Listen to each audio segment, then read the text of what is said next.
Hello guys. ओ केटाकेटीहरू यत्रो भएछ। उठ उठ।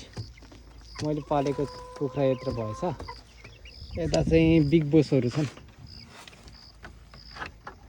अन्त परेको पारेन। ओहो भाग्छ यिनीहरू एकदमै तर्सिनेवाला छ। अब यता चाहिँ अन्डा निकाल्ने ठाउँ बनाएको मैले यसरी। अन्डा पारेको पारेन चाहिँ निकालिएको छु। यहाँबाट हात हालेर निकाल्ने। एउटा मात्र पारेछ। एउटा मात्र पारेछ। ओ वाह दामी। ल कुखुरा खोर बनाउन एकदमै सजिलो छ। यो चाहिँ उसको ट्याङ्करको ऊ हो। यो चाहिँ पाराथु। कोरियामा जति पनि पाराथु पाइन्छ, पाराथु चाहिँ यो हो गाइस। यो फुटालेर बनाएको।